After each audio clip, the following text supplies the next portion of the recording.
In the vast, unbroken silence of the North African desert, a handful of men prepared to change the face of modern warfare.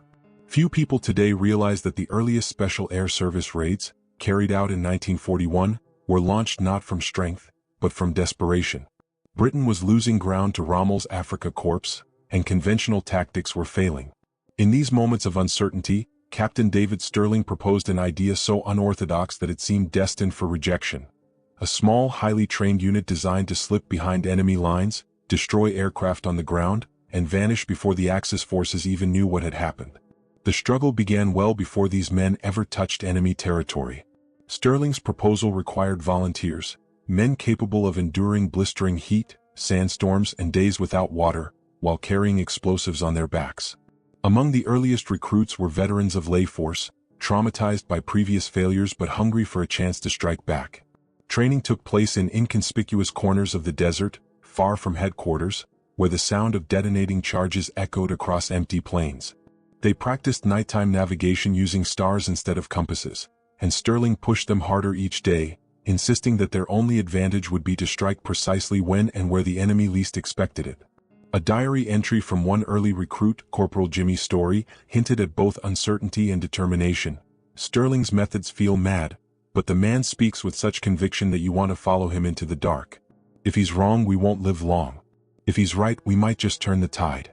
That raw mixture of anxiety and resolve became the emotional fuel behind the SAS' earliest missions. By late 1941, the unit prepared for its first major test, Operation Squatter. Their objective was simple in concept but dangerous in execution: parachute behind enemy lines near Gazala, infiltrate Axis airfields under cover of darkness, plant explosives on aircraft, and escape before sunrise. Yet even before the mission began, nature intervened. A massive sandstorm engulfed the region, turning the sky pitch black and blowing aircraft off their drop zones. Men landed miles from their intended positions, scattered across dunes with little sense of direction. Several were lost immediately, either injured, captured, or simply swallowed by the desert's brutal emptiness.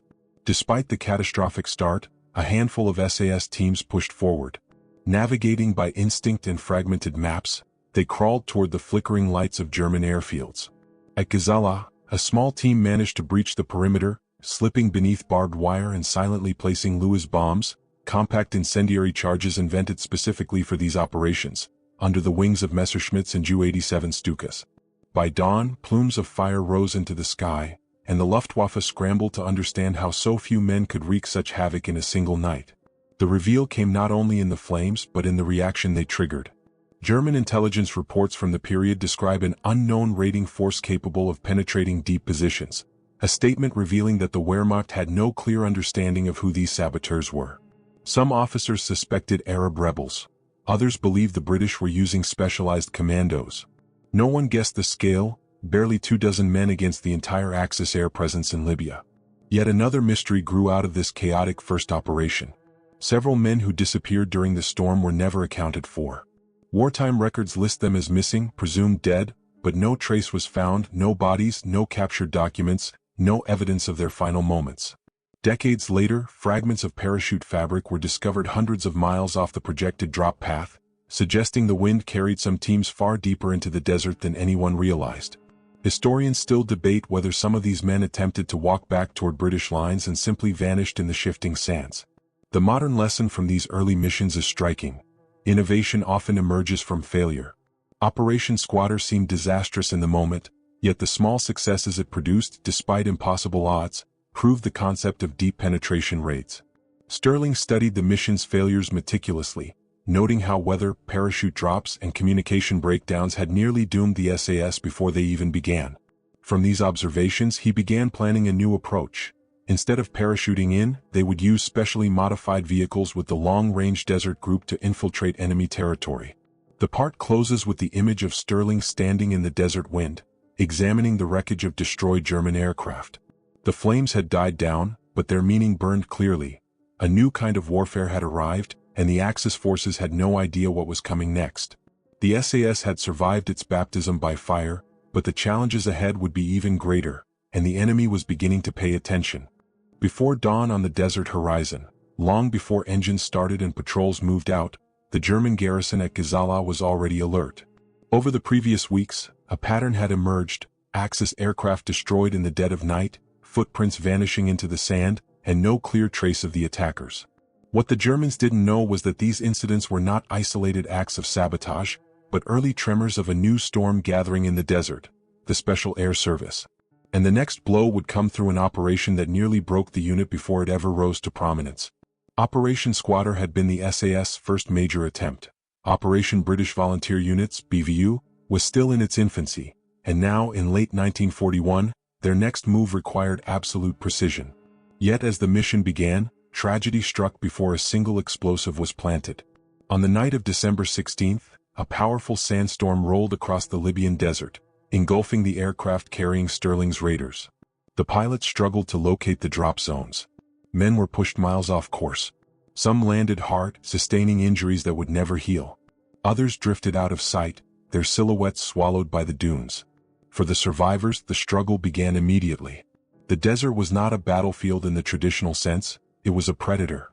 Temperatures swung from blistering heat to freezing cold. Equipment vanished beneath drifting sands. And navigation, always a challenge at night, became almost impossible under whipping winds that erased all landmarks. Corporal Story later described the experience in a terse diary line: "Dropped in a storm. No bearings. No visibility. Just the sound of men calling out, then silence. The training didn't prepare us for this." Still, small groups pushed forward, driven by discipline and the knowledge that turning back was not an option. Their target remained the Gazala airfield, a fortified base housing dozens of Ju-87 Stukas, the same bombers that had terrorized British positions for months. Even a few destroyed aircraft could shift the delicate balance of the Desert Air War.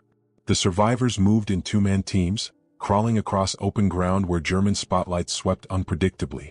They slipped beneath perimeter wire and planted Lewis bombs along fuel tanks, under wings, and between rows of parked fighters. Each man carried only a handful of charges, but the results were devastating. Multiple aircraft erupted in flames before the Germans fully understood what was happening. Yet despite the momentary triumph, a deeper mystery surfaced almost immediately.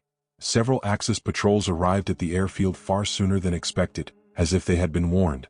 The SAS operatives had to flee prematurely, abandoning some of their explosives and escaping into the desert with minimal supplies. Sterling later expressed concern that German intelligence had intercepted radio chatter or received information from informants in the region. To this day, historians debate how the Germans reacted so quickly. Some speculate that a Luftwaffe code-breaking team had been monitoring British frequencies. Others blame desert tribesmen hired to watch for Allied infiltrators. No conclusive evidence ever surfaced. The mystery deepened when the SAS rendezvous plan collapsed. Only a handful of raiders regrouped at the extraction point. Many others wandered the desert for days, desperately trying to locate friendly lines. Some were captured by German patrols. Others perished under the sun, their bodies discovered only after the war.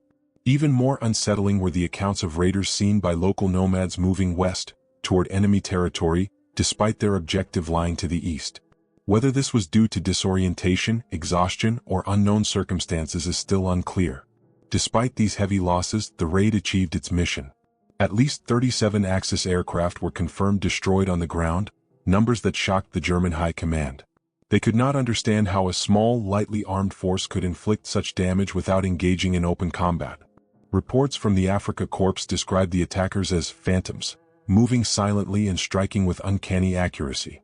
The SAS leadership recognized both the success and the inherent flaws of the operation.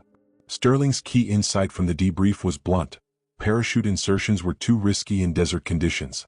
The unit needed a more reliable infiltration method, one that could carry equipment, avoid environmental hazards, and guarantee rapid withdrawal. This realization would lead directly to the idea of partnering with the Long-Range Desert Group, whose modified trucks could slip across Axis lines without detection. Yet even as the SAS studied their mistakes, unsettling questions lingered. How many men were still out there, unaccounted for? Did the Germans know more about their movements than they should have? And why did some patrols seem to appear precisely where the raiders were expected to pass? These unresolved mysteries created an atmosphere of suspicion that would follow the SAS into their next major operation, a mission far more ambitious and far more dangerous. As the desert sand settled around the wreckage of Gazala's airfield, one thing became clear: the SAS had survived the storm, but now they faced an enemy increasingly aware of their presence. What came next would test not only their tactics, but their very ability to remain invisible. In the autumn of 1942, with the North African campaign entering a decisive phase, British command approved a bold and unprecedented plan, a deep strike raid into Axis-held Benghazi. Known as Operation Bigamy, the mission embodied everything the SAS had become: audacity, improvisation, and the willingness to gamble survival on the slimmest margin of opportunity. What few realize today is that this operation, despite its dramatic scope, still carries unanswered questions about compromised routes, unexpected German patrols, and the possibility that Axis intelligence had learned more about Sterling's methods than anyone knew at the time. The struggle began the moment planning started. Intelligence suggested that Benghazi's harbor was a lifeline for Rommel's supply chain. Fuel, ammunition, and vehicles flowed through the port, enabling German advances toward Egypt. Sterling proposed infiltrating with the long-range desert group, driving hundreds of miles across some of the harshest terrain on Earth, striking the port facilities, and escaping before Axis forces could respond. Success, if achieved, could cripple the Afrika Korps at a crucial moment. But the desert had a cruel reputation. Vehicles broke down simply from the strain of crossing soft sand. Radiators boiled over. Tires shredded on hidden rocks. Even the most experienced navigators from the LRDG warned that a single mechanical failure could leave an entire column stranded.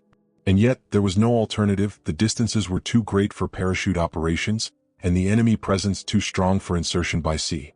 A note from Sterling to his officers captured the mood. "We will proceed knowing that there can be no rescue if things go wrong. The prize justifies the risk." The cost, however, remains uncertain. As the convoy moved westward, the mission was shrouded in absolute secrecy. 31 jeeps, armed with Vickers K guns and laden with explosives, slipped across the desert in staggered formations. They traveled mostly by night, headlights covered, engines throttled low. During the day, camouflage nets blended their vehicles into the sand, making them nearly invisible from the air. Morale was high. Every man believed that a blow against Benghazi would echo across the entire theater. Yet something was off. From the second night onward, German aircraft were seen flying search patterns that seemed unusually precise, occasionally passing near the column's concealed positions.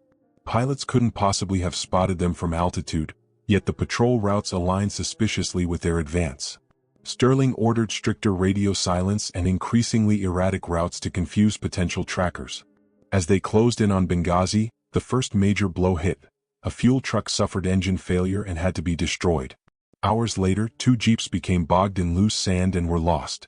The convoy slowed, and with every delay, the window for the attack narrowed. Then, in one of the most striking events of the entire operation, a German patrol unexpectedly appeared on a route that British intelligence had described as rarely used. The Germans were not simply passing through, they seemed to be waiting. A firefight broke out, brief but tense. The SAS withdrew without casualties, but the encounter made Sterling uneasy. Intelligence leaks were suspected. Some officers believed that Axis forces might have intercepted Allied signals. Others blamed shifting tribal loyalties in the region, where information could be traded for supplies or protection. But there was no proof, only shadows. Despite these setbacks, Sterling pressed on until the final obstacle emerged. Benghazi was not lightly defended as expected. Instead of the modest garrison described in intelligence reports, they found heavier patrols, reinforced checkpoints, and increased air activity. The harbor itself showed signs of heightened readiness, as if expecting trouble. The reveal came when an LRDG scout returned from a forward reconnaissance sweep and reported enemy movements that mirrored their approach route. It was the first confirmation that the element of surprise was gone. Operation Bigamy could not succeed, not without catastrophic losses. Sterling made the agonizing decision to abort. The retreat became its own test of endurance. With German forces searching aggressively, the SAS had to vanish into the desert. Vehicles ran low on fuel. Engines overheated. Yet the convoy pushed deeper into uncharted territory, navigating by starlight and instinct. One jeep, damaged during the skirmish, lagged behind and was later found burned out, its crew missing. Their fate remains uncertain, though German records hint at prisoners taken in the region shortly afterward. Their identities, however, were never confirmed. Despite the sense of failure, the operation yielded insights that shaped the SAS' future. Sterling recognized that intelligence needed to be more tightly controlled, reconnaissance more rigorous, and supply lines better protected. The British command also began questioning how the Germans had anticipated the raid. Years later, declassified documents revealed that Axis signal intercept units had improved dramatically during this period, suggesting that they may indeed have monitored British desert communications. As the exhausted convoy limped back toward friendly lines, the men carried with them unanswered questions. How close had the Germans come to trapping them? Who or what had alerted Benghazi's defenders? And most importantly, could the SAS continue operating in a theater where secrecy was becoming harder to maintain? Operation Bigamy did not deliver the intended destruction, but it marked a turning point. The desert, the enemy, and the unknown had conspired against the SAS. Ahead lay the shifting battlefields of Europe, where new methods, new allies, and new dangers awaited. In the early summer of 1944, with Europe bracing for the Allied invasion of Normandy, a quiet but deeply strategic operation unfolded far from the beaches. It began not with the roar of naval guns, but with the rustle of parachutes cutting through moonlit clouds over central France. Operation Houndsworth, the SAS' first major mission on mainland Europe, was designed to sabotage German reinforcements before they could ever reach the Normandy front. Yet beneath its tactical brilliance lay a trail of unexplained events. Missing supply drops, unexplained German counter-movements, and sabotage results so precise that both Allied and Axis records later struggled to explain how they were achieved. The struggle for the SS began the moment their boots hit the ground. The drop zones near the Morvan forest were rough, scattered, and partially flooded from recent rains. Lieutenant Colonel Brian Franks, leading the operation, described landing in a maze of hedgerows and shadows, unsure who had survived the descent. Radio contact initially failed, either from damaged equipment or jamming. Small teams had to regroup using prearranged signals. 3 clicks on a hidden cricket device, a whisper of a password, or the faintest flash of a shuttered torch. Local French resistance fighters, members of the Maquis, emerged from the trees to guide them into the cover of thick forest. These fighters knew the terrain intimately and welcomed the SAS with a mix of awe and apprehension. The Maquisards had heard rumors of British commandos appearing mysteriously in occupied territories, but few had ever seen them. Now they would train, fight, and survive together. From the beginning, Houndsworth's tactical goals were clear. Destroy key rail lines between Dijon and Paris, ambush German convoys crossing the region, and disrupt communication links used by the 2nd SS Panzer Division Das Reich, one of the most feared mobile units in the Wehrmacht. If Das Reich reached Normandy unimpeded, Allied forces on the beaches could face catastrophic resistance. But almost immediately, complications arose. A scheduled supply drop containing explosives, medical kits, and silenced weapons never arrived. The RAF pilot reported being forced off course by unexpected anti-aircraft fire, which was odd. This region had not previously been identified as heavily defended. Without essential material, Frank's teams had to improvise, using local resistance caches and salvaged German equipment. Still they pressed forward. On the night of June 18th, an SAS team conducted its first major sabotage effort.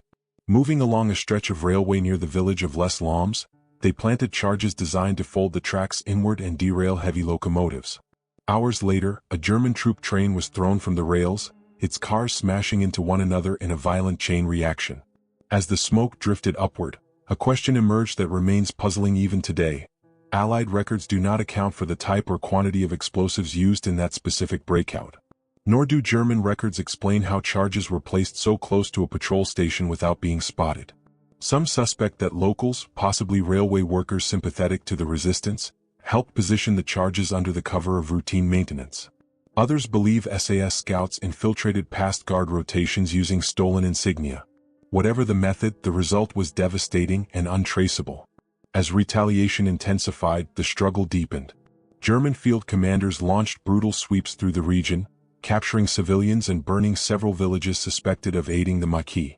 The SAS, always mobile and lightly equipped, had to vanish repeatedly into dense forest, changing camps nearly every night.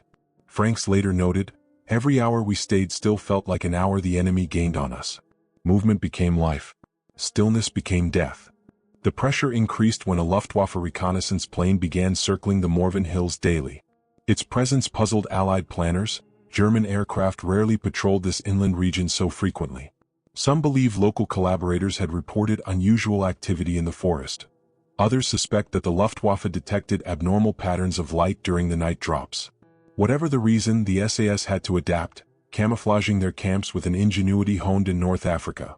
False foliage woven into vehicles, fires lit only in pits covered by blankets, and movement restricted to the darkest portions of night. Yet the SAS continued their mission with remarkable precision. German supply trucks were ambushed along Route Nationale 6, rails were destroyed across multiple junctions, and telegraph poles were cut down faster than German engineers could repair them. By late June, German troop movements through the region had slowed to a crawl. Reports indicate that Das Reich, forced onto slower routes, lost precious days, time that the Allies used to secure the Normandy lodgment. The reveal came when British intelligence intercepted confused German messages describing trains that disappeared between stations, as if swallowed by the countryside. No wreckage was found. Some historians interpret this literally: sabotage had derailed trains onto embankments where debris was later concealed in the thick forest growth. Others believe these were smaller reconnaissance trains quietly disabled and abandoned by their crews. In both cases, the SAS influence became the stuff of wartime rumor. Despite these triumphs, a lingering sense of vulnerability haunted the unit. One supply container containing encrypted communications equipment vanished after landing. Another was discovered stripped of its contents, with no footprints nearby, only drag marks leading into marshland. Whether the items were stolen by collaborators, scavenged by locals unaware of their importance, or discovered by German patrols remains unknown. As July approached, Hounsworth had achieved what many deemed impossible. It slowed one of the most dangerous German divisions in France. But it also left a trail of unanswered questions, half buried in forest soil and incomplete wartime logs. And ahead lay an even more dangerous chapter, one where the SAS would not simply sabotage enemy movements, but risk their lives supporting local uprisings in regions where German forces were growing increasingly desperate. By late summer of 1944, the world believed the tide of war was turning decisively against Germany. Allied forces had broken through Normandy. Paris was on the verge of liberation. Yet deep in the Vosges mountains of eastern France, a hidden struggle was about to unfold, one that would test the limits of the Special Air Service and leave behind one of the war's most haunting mysteries. Operation Leuton, conducted by the 2nd SAS Regiment, began as a routine guerrilla support mission. It ended in disappearances, unmarked graves, and questions that still linger in military archives today. The mission commenced on August 12, 1944, when a small force of 87 SAS soldiers, led by Lieutenant Colonel Brian Franks, parachuted into the remote, forested terrain near Moussy in the Vosges. Their objective was deceptively simple: support local resistance efforts, disrupt German withdrawals, and prepare the region for an anticipated Allied advance. But the terrain was treacherous: steep ridges, shadowed ravines, and thick, silent pine woods that could hide friend or foe equally well. Even in daylight, visibility rarely extended beyond a few dozen meters. Almost immediately, the struggle began. One of the first supply drops scattered widely across the forest. Parachute containers carrying explosives, rations, and medical equipment drifted into German-held territory. Several SAS patrols spent precious hours searching for the missing crates, only to find German boots had reached some before them. Evidence indicated that local collaborators might have tipped off German patrols. And from that moment, the delicate balance of secrecy began to unravel. Still, the SAS pressed forward, training the local Maquis and helping them plan ambushes along forest roads used by retreating German units. On August 18, an SAS team sabotaged a key railway line near Bruyères, derailing a supply convoy and forcing the Germans to divert traffic deeper into the mountains. Resistance morale soared. But so did German suspicion. Unknown to the SAS, the Germans had significantly reinforced the region. The retreating 17th SS Panzer Grenadier Division and elements of the 6th Parachute Regiment had taken up defensive positions across the Vosges. Worse, a specialized counterinsurgency force, the Sicherheitsdienst SD, had begun infiltrating local communities. They interrogated civilians, monitored unusual activity, and blocked routes previously considered safe. Soon, German patrols seemed to appear precisely where SAS teams moved. Some believed their radio signals had been triangulated. Others suspected a leak among local sympathizers. A chilling entry in the diary of Major Anthony Marsh, found after the war, suggests rising unease. They move as if reading our intentions. Either they have eyes inside the Maquis or they have learned our patterns too quickly. We must change our habits or be hunted down. Tension escalated dramatically in early September when the Germans encircled Moussy. 4 days, patrols swept through the town, searching barns, cellars, and forests for signs of Allied operatives. Civilians were questioned, threatened, and in some cases deported to camps. Yet the SAS refused to abandon the local people who had sheltered them. This decision, born from loyalty, would lead to catastrophic consequences. As weeks passed, German forces tightened their net. On September 19, the first SAS team failed to return from a reconnaissance patrol. Days later, 2 more vanished. Their absence was initially attributed to miscommunication or evasion. But when no signals were received from any of the missing men, the truth became harder to ignore: they were gone. Captured. Or worse. Interrogations of POWs after the war later revealed fragments of their fate. Several SAS soldiers had indeed been captured by the SD, transported to a villa in Gérardmer, and interrogated under brutal conditions. Their captors were determined to learn the location of hidden arms caches and the identities of local collaborators. The SAS men refused to give up information. Then the trail goes dark. German wartime files discovered after the war confirmed executions of captured SAS soldiers near Gaggenau in the Black Forest. But the numbers didn't match. Some men listed as missing were not among the confirmed dead. Others were rumored to have been transferred east, though no surviving documentation proves it. This absence of finality remains one of the enduring mysteries of Operation Leuton. Despite mounting losses, the remaining SAS forces tried desperately to escape. But the Germans now controlled every major route. Cut off, starving, and hunted relentlessly, the survivors divided into small groups and attempted to slip through enemy lines. A few succeeded. Many did not. Operation Leuton officially ended in early October, its survivors evacuated weeks later when Allied forces finally liberated the region. What they left behind were shattered Maquis networks, lost comrades, and stories locals still whisper about, of armed men moving silently through the forest, of midnight gunfire, of prisoners marched away in the fog and never seen again. The mission demonstrated both the courage and the vulnerability of Special Operations Forces deep inside enemy territory. But it also exposed an unsettling reality. Even the most elite troops could vanish into the machinery of war, leaving only fragments of evidence and unanswered questions. Those questions would carry forward into the SAS' next shadow operation, one directed not at rail lines or supply depots, but at a single man whose influence shaped the entire German war machine. In the summer of 1944, as the Allies tightened their grip on France, a quiet operation unfolded with a target unlike any the SAS had pursued before. It was not a supply depot, a rail junction, or a command post. It was a man, one of the most respected and effective commanders in the German military, Field Marshal Erwin Rommel. Operation Gaff, planned in July 1944, was an extraordinary mission conceived at a moment when the German chain of command was shaken by internal conspiracies, battlefield setbacks, and rising distrust within Hitler's inner circle.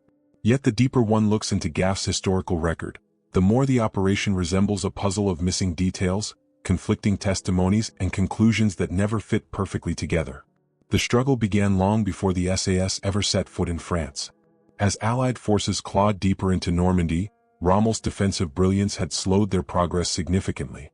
His fortifications along the Atlantic Wall, though ultimately penetrated, revealed an architect of battlefield discipline unmatched among German leaders. For the Allies, removing Rommel from the equation could tilt the balance decisively. But assassination missions were exceptionally rare, reserved only for cases where a commander's presence altered entire campaigns. On July 25, 1944, a 6-man SAS team, Major Geoffrey Appleyard, Captain Roy Farron, and 4 other operatives, parachuted into central France under heavy cloud cover. Their landing zone, a remote patch of farmland near Orleans, was surrounded by hedgerows and fields of tall wheat. The landing was rough. Several supply containers drifted into marshland, and one tore open upon impact, scattering equipment across the darkened fields. Local French resistance members retrieved what they could and hurried the men into a makeshift safehouse before dawn. The mission parameters, based on post-war accounts, were deceptively simple. Track Rommel's movements, determine his travel patterns, and kill him during transit. But from the start, the SAS encountered complications. Rommel was not in a fixed command post. He moved constantly between headquarters, coastal defenses, and Hitler's command centers. Worse, his movements were erratic, sometimes by staff car, sometimes by aircraft, and often with minimal escort. Intelligence about his exact location changed by the day. A fragment from Farron's later memoir hints at the tension of those early days. We were pursuing a shadow. Every report contradicted the last. Rommel was everywhere, yet nowhere we could reach in time. The SS began gathering information through a network of local collaborators, railway workers, farmers, and a few German defectors willing to risk death to undermine the Nazi command. They mapped routes Rommel reportedly traveled, including portions of the Falaise road system. Yet one problem persisted. Every time the SAS moved closer to a potential ambush point, German patrols appeared in unusual strength, as if anticipating infiltration. Some SAS historians believe German forces had increased their counterintelligence activities after widespread partisan actions. Others suspect that the movement of any unidentified individuals in rural France drew swift attention simply due to the high alert following the July 20th plot to kill Hitler. Then came the reveal that would alter the mission irreversibly. On July 17th, Rommel's staff car was strafed by Allied aircraft near Vimetiers, crashing into a ditch and leaving the field marshal severely injured. Word of the attack spread quickly in resistance circles. Within hours, SAS contacts relayed the news. Rommel had been removed from the battlefield, not by saboteurs or commandos, but by an accidental encounter with Allied fire. The SAS team was stunned. Their mission, carefully prepared and deeply dangerous, had been overtaken by events entirely outside their control. They now faced a difficult choice: abort and return to Allied lines or continue operations in occupied territory with German forces on maximum alert. They chose to remain active, shifting their efforts to assisting local resistance cells. Over the following week, they conducted ambushes on German convoys and provided tactical guidance to Maquis groups attempting to halt German withdrawals from the region. But something about Operation GAF never aligned perfectly. Post-war British documentation is incomplete. Large portions of communications between GAF operatives and London were lost or classified for years. The German side offers little clarity. Records of Rommel's movements during the weeks before the attack are contradictory, and testimonies from German officers differ on which routes he traveled and when. Some historians suggest that GAF may have influenced Rommel's travel habits, pushing him into riskier transit patterns that made the air attack possible. Others argue the timing was coincidence. Then there is the mystery of the missing supply container. One of the encrypted radios dropped with the SAS team was never recovered. Its location and whether it fell into German hands remains unknown. A German report from late July mentions unusual British coded transmissions intercepted near Orleans, yet Allied archives contain no matching transmission logs. Whether this was the lost radio activating accidentally, or a misidentified resistance signal, is uncertain. As the war progressed and Germany collapsed, Operation GAF disappeared into the background of larger events. But the operation leaves behind a lingering lesson. Even in the shadows of warfare, plans can shift in an instant, altered by forces far beyond the intentions of the men carrying them out. The SAS operatives who entered France expecting to kill a field marshal instead became witnesses to the unraveling of the German war machine. And with Rommel's subsequent forced suicide in October 1944, engineered by Hitler's regime after accusing him of complicity in the July 20th plot, the story of Operation GAF became intertwined with one of the most dramatic political purges of the war. The SAS never fired a single shot at Rommel, yet their presence contributed to the atmosphere of uncertainty and danger swirling around him. Thus, the final chapter of these 5 daring SAS operations closes not with an explosion or an ambush, but with a reminder of war's unpredictability. Sometimes the most carefully constructed missions intersect with history in ways no planner can foresee.